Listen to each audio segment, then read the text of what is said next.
நாடாளுமன்ற தேர்தலே பாத்தீங்கன்னா 404 இடங்கள் அவங்க வந்து வருவாங்கன்னு சொல்லிட்டு சடனா குறையும் போது நேரலையிலே வந்து கதறி கதறி அழுதார். நான் வந்து தப்பு பண்ணிட்டேன், என் கருத்தை வந்து பின்வாங்கினேன். இப்பவும் பாத்தீங்கன்னா 120 சொல்லி திருப்பி வந்து விஜய்க்கு 120 கொடுத்துட்டு அவர் தான் ஆட்சி அமைப்பார்ன்ற ரேஞ்சுக்கு சொல்லிட்டு திருப்பி வந்து பின்வாங்குறாரு. ஸோ இதனால பாத்தீங்கன்னா நாதன் பண்டிட்னு ஒருத்தர் இருக்கார், வெற்றிவேல். அவர் பாத்தீங்கன்னா 150+ சீட் வந்து விஜய் அடிக்க போறாருன்னு சொல்லிட்டு அவர் சொன்னதுனால அவர் தான் அவருடைய ஜோதிடர் இல்லையா, ஆஸ்தான ஜோதி. பிரியங்கா காந்தி பிரதமர் ஆவார்னு சொன்னாங்க. நீங்க நம்பணும், பிரியங்கா காந்தி பிரதமர் ஆயிட்டாங்க. ஓகேங்களா. அதுக்கப்புறம் பாத்தீங்கன்னா 2021 பாத்தீங்கன்னா கமலஹாசன் முதலமைச்சர் ஆவார்னு சொல்றாரு. அவரு தான் பாத்தீங்கன்னா துல்லியமா கணித்து சொல்றதுல வந்து வல்லவர். அவரு தான் பாத்தீங்கன்னா இப்ப விஜய் வந்து முதல்வர் ஆவார்னு சொல்லியிருக்காரு.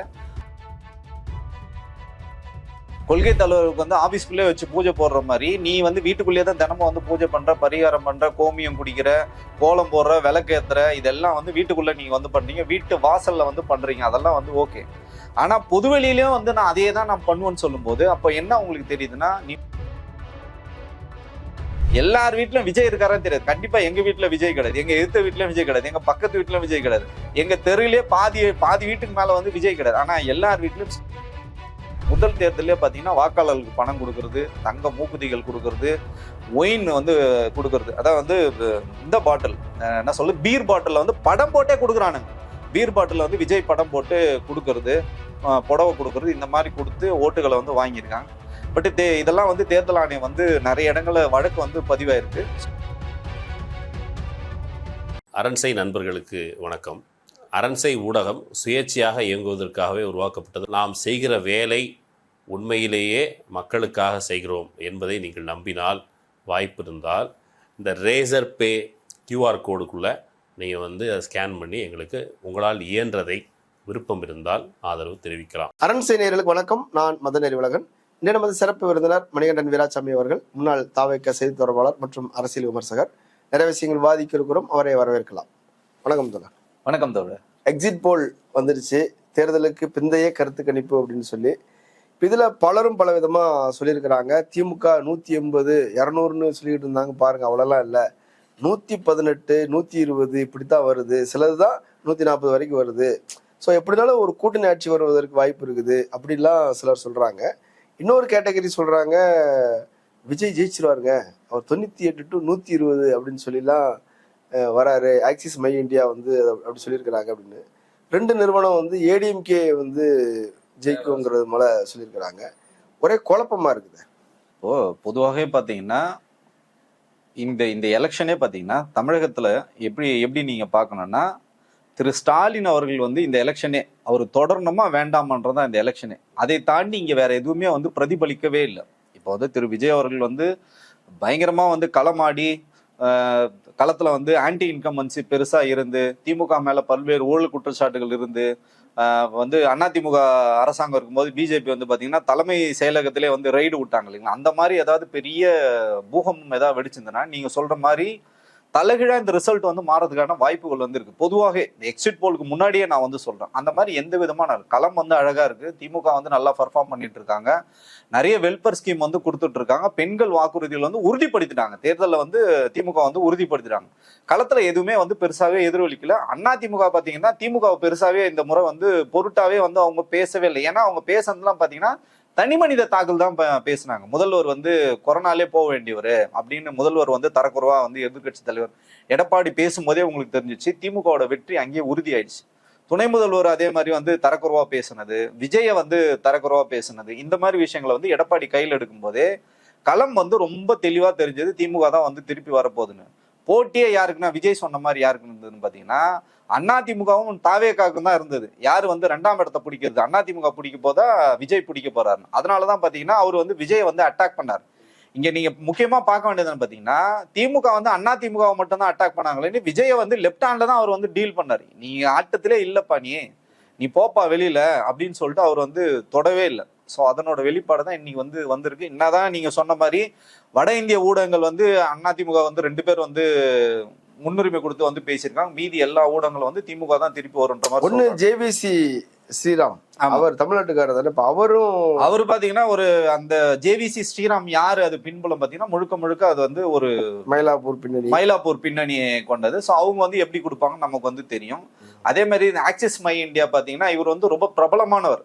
அவரு பாத்தீங்கன்னா முன்னாடியே பிரதீப் குப்தா. ஆமா பிரதீப் குப்தா பாத்தீங்கன்னா நாடாளுமன்ற தேர்தலே பாத்தீங்கன்னா 404 இடங்கள் அவங்க வந்து வருவாங்கன்னு சொல்லிட்டு சடனா குறையும் போது நேரலையிலே வந்து கதறி கதறி அழுதார். நான் வந்து தப்பு பண்ணிட்டேன், என் கருத்தை வந்து பின்வாங்குறேன். இப்பவும் பாத்தீங்கன்னா 120 சொல்லி திருப்பி வந்து விஜய்க்கு 120 கொடுத்துட்டு அவர் தான் ஆட்சி அமைப்பார்ன்ற ரேஞ்சுக்கு சொல்லிட்டு திருப்பி வந்து பின்வாங்குறாரு. ஸோ இதனால பாத்தீங்கன்னா இது எல்லாமே பின்வாங்குறாருன்னு எவ்வளவு சொல்றாரு, நம்பர் எவ்வளவு சொல்றாரு? இப்ப வந்து 70 குறைச்சிருக்காரு.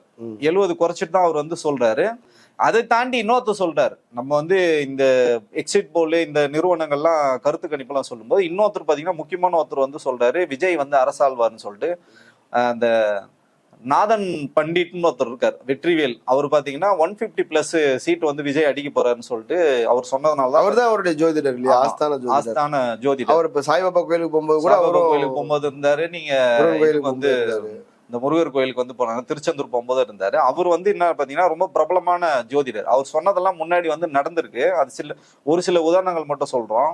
2019 இந்த வந்து ஸ்ரீ ரத்தன் பண்டிட் என்ன சொன்னாருன்னா 2019 பிரியங்கா காந்தி பிரதமர் ஆவார்னு சொன்னாங்க. நீங்க நம்பணும், பிரியங்கா காந்தி பிரதமர் ஆயிட்டாங்க. ஓகேங்களா.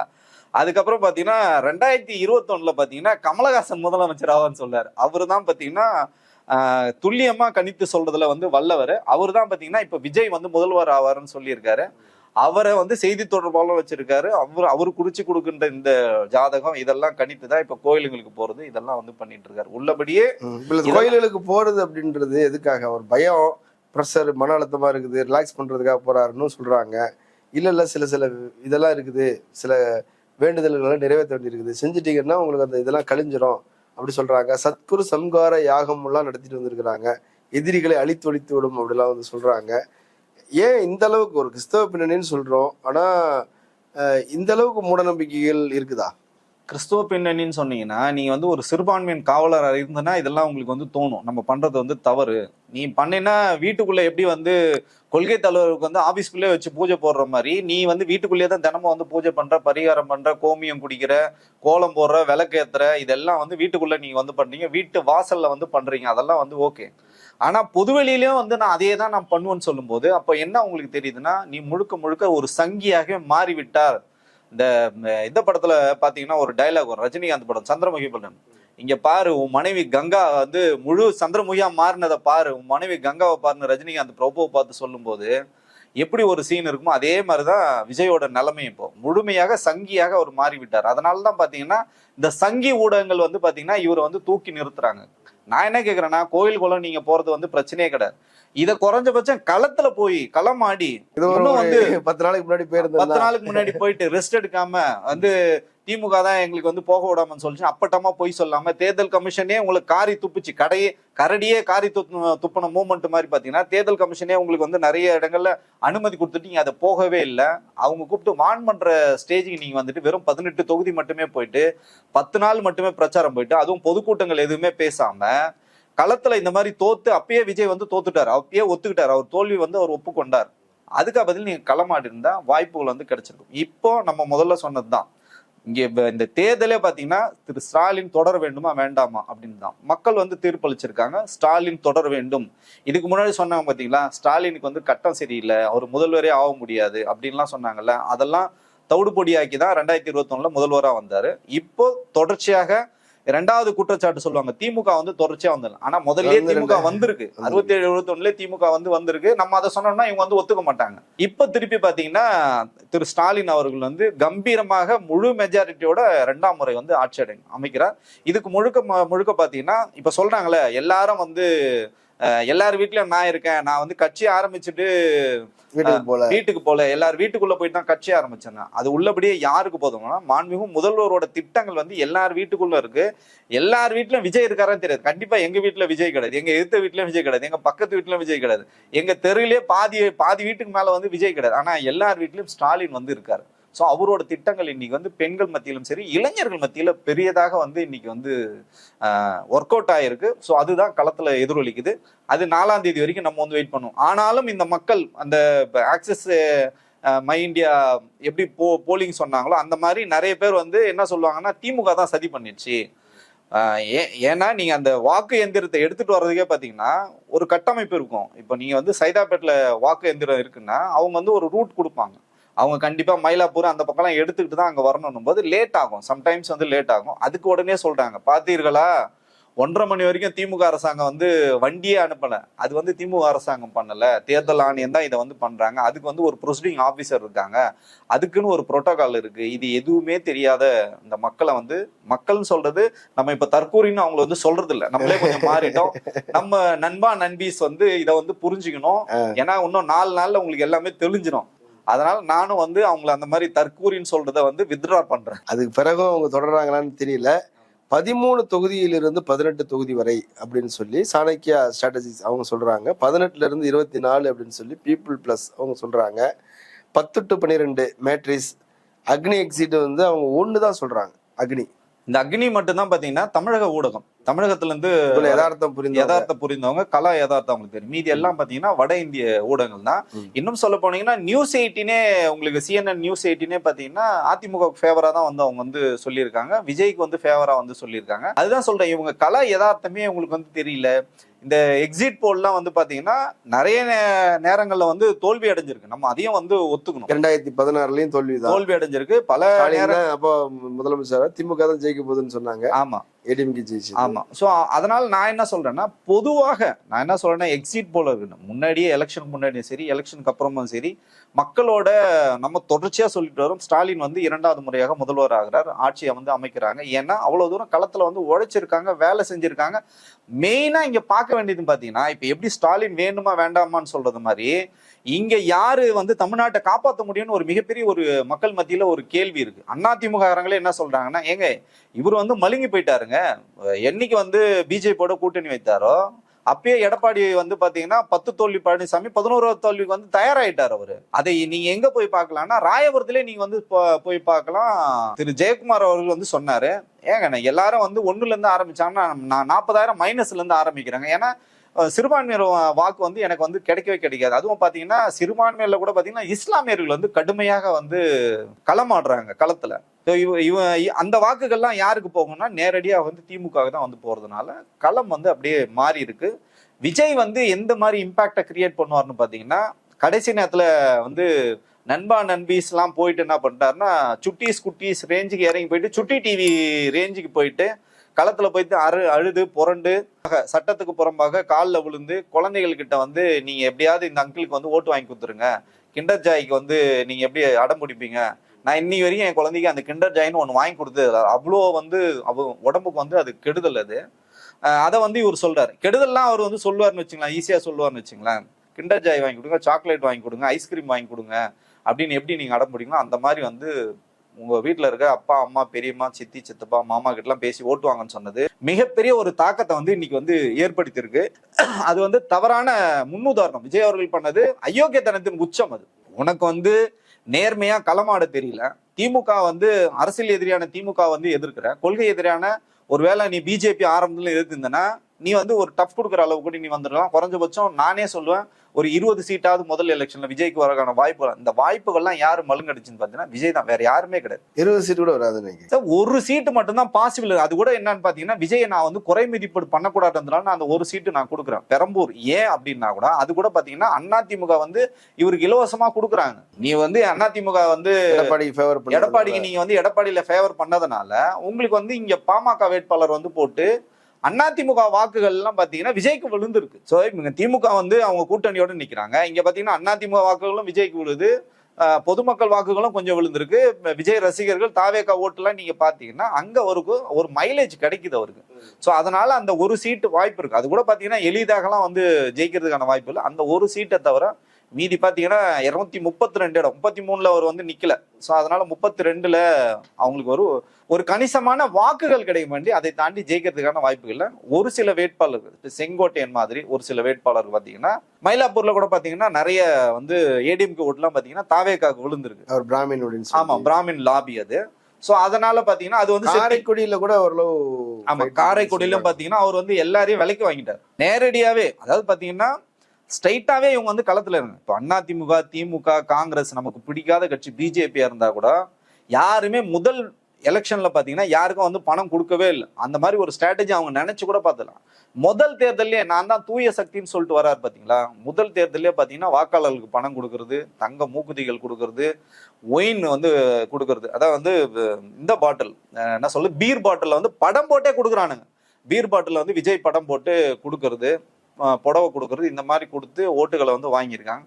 பட் இதெல்லாம் வந்து தேர்தல் ஆணையம் வந்து நிறைய இடங்கள்ல வழக்கு வந்து பதிவாயிருக்கு. ஸோ இதுதான் கலை யதார்த்தம். அதை தாண்டி வந்து விஜய் வந்து இந்த இடத்துல வந்து முழுமையாக தோத்து விட்டாருன்னு நம்ம வந்து பார்க்கறோம். தோத்துட்டாருன்னே சொல்றீங்க? 100% ஒரு முதல் முறை தேர்தல் நிற்கக்கூடிய ஒரு கட்சி ஒரு 15% 20% வர்றதுன்றது பெரிய அச்சீவ்மெண்ட் இல்லையா? நீங்க அந்த அச்சீவ்மெண்ட்டை நோக்கி என்ன வேலை சார் செஞ்சீங்க?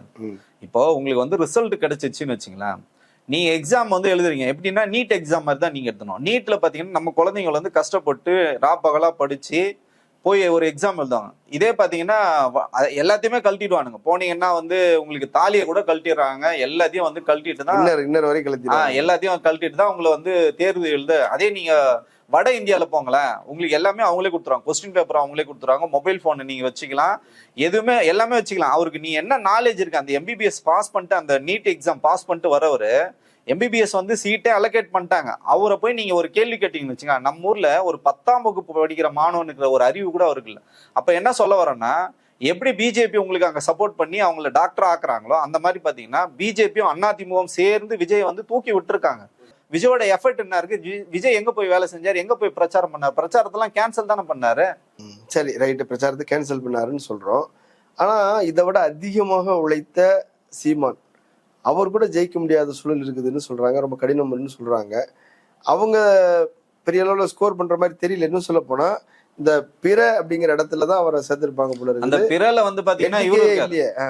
பிறல யாருக்கு பாத்தீங்கன்னா வேல்முருகன் இருக்காரு, வேல்முருகன் இருக்காரு, சசிகலா இருக்காங்க, ராமதாஸ், அவங்க எல்லாம் வந்து அந்த அதுதான் அந்த பிற காண்டி. அதுல நிச்சயமாக வந்து சீமான் இல்ல. அதை என்னால உறுதியா சொல்ல முடியும். ஏன்னா நம்ம களத்துல வந்து பார்த்தோம், அவங்க வந்து பாத்தீங்கன்னா வாக்காளர்கள் வந்து பணம் கொடுக்கறது இல்ல. உண்மையா வந்து 50-50 கொடுக்குறாங்க. ஆண்களுக்கு 50%, பெண்களுக்கு 50% கொடுக்குறாங்க. நல்லபடியா படித்த வேட்பாளர்கள்லாம் வந்து கொடுத்துருக்காங்க. ஸோ நல்ல வேட்பாளர்கள்லாம் பார்த்து கொடுத்துருக்காங்க. ஆனா மக்களுக்கு என்னன்னு பாத்தீங்கன்னா, இந்த விஜய் பிம்பத்துல யார் இங்க உள்ளபடியே அதிகமா பாதித்தாங்கன்னு பாத்தீங்கன்னா 2 பேர் வந்து இந்த விஜய் சூழல்ல வந்து சிக்கிட்டாங்க. ஒண்ணு வந்து பாத்தீங்கன்னா அதிமுக, இன்னொன்னு பாத்தீங்கன்னா நாதாகா.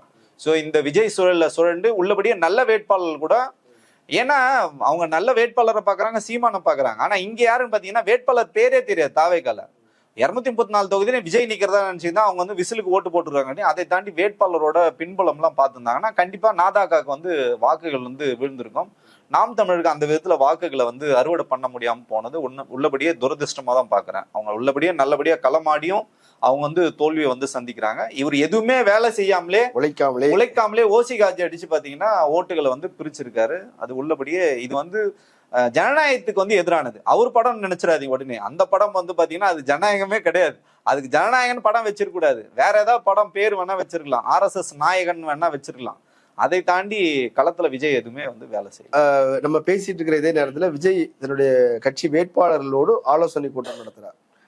இன்னொரு பக்கம் திமுக தலைவர் அவர் தன்னுடைய கட்சியுடைய வேட்பாளர்களோடு ஆலோசனை கூட்டம் நடத்துறார். அப்போ அவங்களுக்கு ஈக்குவலா நம்ம செய்யறோம், அவங்களுக்கு ஈக்குவலா செய்யறோம்னு ஒவ்வொன்றையும் பார்த்து இப்படி செய்யறாரு இல்லையா? அப்போ டிஎம்கே வர்சஸ் டிவிகே அப்படின்றத அவர் தொடர்ந்து நரேட்டிவ் செட் பண்றாருல்ல. இது எதிர்காலத்துல ஒரு வளர்ச்சியை உருவாக்குமா? எதிர்காலத்துனா உங்களுக்கு சொந்த புத்தியில நீங்க பண்ணீங்கன்னா உள்ளபடியே நான் வந்து பாராட்டுவேன். நான் பாத்தீங்கன்னா இந்த கடந்த எலெக்ஷன் முடிஞ்சதுக்கு அப்புறம் 30 ஊடகங்கள்ல வந்து பேசியிருக்கேன். என்ன பேசியிருக்கேன்னா முதன்மையா கருத்து என்ன சொல்லியிருக்கேன்னா 2 மணி நேரம் மட்டும்தான் நீங்க வந்து நீங்க வந்து கலந்தாய்வு வந்து பண்ணீங்க. அதுவும் பாத்தீங்கன்னா முன்னணி பொறுப்பாளர்களை வச்சு விஜய் வந்து கலந்தாய்வு பண்ணார். எங்க பண்ணாருன்னா பனையூர் அலுவலகத்துல வந்து பண்ணிருக்கணும்.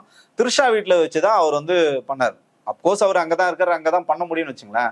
பனையூர்னு சொல்லிட்டு நீங்க எதுக்கு அலுவலகம் வச்சீங்க? இப்ப ஸ்டாலின் அவர்கள் வந்து கலந்தாய்வு வைக்கிறாரு அப்படின்னா அன்னாரிவாளையத்துல தான் கலந்தாய்வு வந்து இருக்கும். அங்கதான் எல்லாரையும் வர வச்சிருக்காங்க. அந்த மாவட்ட பொறுப்பாளர் அவங்களுக்கு வந்து அங்கிருந்து வாகனங்களை ஏற்பாடு பண்ணி உணவுகள் தயார் பண்ணி அவங்களுக்கு வந்து தங்கறதுக்கு வந்து விடுதிகளை வந்து தயார் பண்ணிட்டு அவங்கள வந்து கூப்பிடுறாங்க. அதே தாவேக்கால இருந்து வந்து கூப்பிடுறாங்க. நேத்து நைட்டு ஒரு ஃபோன் பண்ணி நாளைக்கு காலைல கிளம்பி வான்றாங்க. நிறைய பேர் எனக்கே வந்து ஃபோன் பண்றாங்க. தங்குறதுக்கு அவனுக்கு இடம் கிடையாது, வர்றதுக்கு பஸ் பேர கூட பணம் இல்லைங்க. அங்க இருந்து ஒரு வாகனத்தை புடிச்சிட்டு வரணும். வண்டி வேட்பாளர்களுக்கு பஸ் பேர் பணம் இல்லையா? ஆமா சார். இப்ப நீங்க என்ன பண்ணீங்க சொல்லுங்களேன். நீங்க என்ன பண்ணீங்க?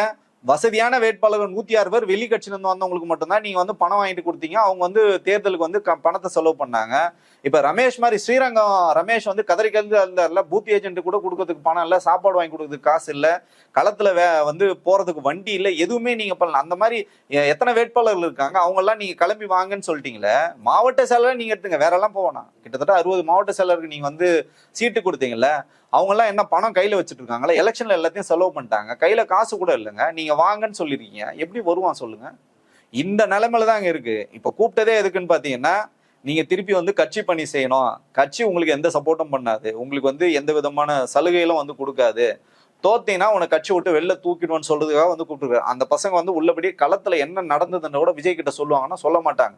எப்படி நடந்தது, சூப்பரா நடந்தது, நீங்க தான் தலைவர் முதலமைச்சர்னு சொல்லிட்டு தான் இந்த கூட்டம் வந்து கலைய போகுது. இப்ப கூட நான் ஒருத்தர்கிட்ட வந்து பேசினேன், என்ன எங்க கூட்டத்துல வந்து போயிட்டு இருக்குன்னா, எங்களை எந்த விதமான கருத்தும் கேட்கல, வந்தீங்களா பாத்தீங்களா ஓகேவா, ரிசல்ட் வந்து ஒழுங்கா வரலன்னா தோலை பிச்சிரும்னு சொல்லிட்டு புஷி ஆனந்த் வந்து பேசுறாரு. இதுதான் ஒரு ஜனநாயகமா? இதுதான் நீங்க வந்து கட்சியை வழிநடத்துற லட்சணமா?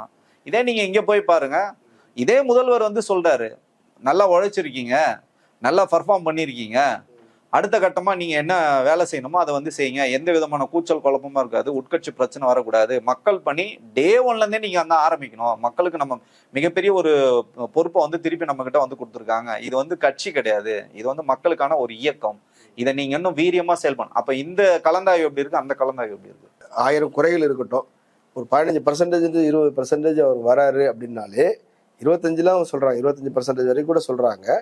இப்போ விஜயகாந்த் 11% வாங்கினதுக்கே மக்கள் நல கூட்டணி ஒன்று உருவாக்கி அவர் தலைவராக்கி எல்லாருமே அவரை கூட போகும்போது இந்த தேர்தலுக்கு பிறகு விஜயுடைய கை ஓங்கும் தானே. இப்போ அவர் தலைமையில பல கட்சிகள் போவாங்க, காங்கிரஸே போவாங்களா அப்படின்றதெல்லாம் பேச்சுகள் இருக்குது. அப்படி போனாங்கன்னா ஃபியூச்சர்ல இன்னும் ஸ்ட்ராங்கா மாறுவதற்கு வாய்ப்பு இருக்குல்ல. சரிங்க சார், நீங்க வந்து கூட்டணி கட்டமைக்கிறீங்க, கூட்டணி கட்டமைக்கிறது நீங்க யார்கிட்ட பேசுங்க? விஜய் தானே தலைவர், விஜய் கிட்ட தானே பேசணும். நீங்க யார்கிட்ட? விஜய் வந்து யாரும் சந்திக்கவே முடியாது, விஜய் பேசவே மாட்டார். ஏன் இதை நம்ம வந்து ஆணித்தரமா சொல்றோம்னா, விஜய் கட்சி ஆரம்பிச்சுக்கிற பல்வேறு கட்சி தலைவர்கள், திமுகல இருந்து, அண்ணா திமுகல இருந்து, காங்கிரஸ்ல இருந்து, பிஜேபில இருந்து பல்வேறு தலைவர்கள் வந்து ஆரம்ப கட்டத்துல நான் சொல்றது, கட்சி ஆரம்பிச்ச ஒரு வாரத்திலேயே 10 நாள்லயே பாத்தீங்கன்னா அவ்வளவு பேர் வந்து வெயிட் பண்ணாங்க. அவங்கள வெயிட் பண்ண வச்சோம். எவ்வளவு நேரம் வெயிட் பண்ண வச்சோம்? 2 வருஷம், கிட்டத்தட்ட 2 வருஷம் வரைக்கும் வெயிட் பண்ண வச்சோம். அவங்க காலாவதியாகி கடுப்பாகி காண்டாகி அவங்க வந்து வேற கட்சிகளே போய் வந்து சேர்ந்துட்டாங்க. இப்ப பாதி பேருக்கு வந்து அரசியல் ஆசையே விட்டு போச்சு. எனக்கு தெரிஞ்ச நிறைய IAS அதிகாரிகள் வந்து விஜய்க்கா வந்து ஸ்ட்ராட்டஜி பண்ணணும்னு ஆசைப்படும் போது கூட ஜான ஆரோக்கியசாமி வச்சுதான் நீங்க வந்து ஸ்ட்ராட்டஜி வந்து பண்றீங்க. ஸோ அந்த மாதிரி பாத்தீங்கன்னா இவர் அடுத்த கட்டமா நகரவே மாட்டார். இப்ப எலெக்ஷனுக்கு அப்புறம் பாத்தீங்கன்னா விஜய் வந்து நீங்க பிடிக்கவே முடியாது. அவர் பாத்தீங்கன்னா அடுத்த படம் இப்பயே கமிட் ஆயிட்டார், KVN நிறுவனத்துக்கு வந்து சைன் பண்ணிட்டார். ஏன்னா இந்த படம் ஜனநாயகன் படம் வந்து லாஸ் ஆனதுனால அடுத்த படம் வந்து நடிக்க போயிட போறாரு.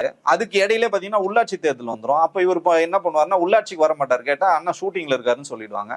அப்புறம் எப்படி நீங்க களமாடுவீங்க? உங்களை யாரை நோக்கி வருவாங்க? வெற்றி தானே இலக்கு. இப்ப விஜய் மாதிரி உழைக்காம மற்ற பிற கட்சிகள் கூட்டணி கட்சிக்கு வந்து வேலை செஞ்சிருவாங்களா? கூட்டணி கட்சிகளுக்கு மிகப்பெரிய ஒரு அச்சம் இருக்கு. ஏன்னா விஜய் தன்னோட சொந்த வேட்பாளர்களையும் அறிமுகம் பண்ண மாட்டார், மேடையில ஏத்த மாட்டாரு, பேர் சொல்ல மாட்டாரு, அவங்களுக்காக பிரச்சாரம் பண்ண மாட்டார். அப்போ விஜய் கட்சியை நம்பி இவங்க போய் விஜய்க்கு அடிமையா தான் நிக்கணும். நீங்க ஒரு மன்னராட்சி கீழே இருக்கிற மாதிரி தான். நீங்க வந்து அவர் ஒரு பெரிய மன்னர், நீங்க வந்து ஒரு குறுநில மன்னர் மாதிரி அவருக்கு கப்பம் கட்டுற இடத்துல தான் நீங்க கை கட்டி சேவகம் பண்ணது இன்னைக்கு அரசியல். இது வடநாட்டுல வேணா நடக்கும், தமிழ்நாட்டுல இது வந்து நடக்காது. நிச்சயமாக எல்லாருக்கும் வந்து இங்க சுயமரியாதை இருக்குது.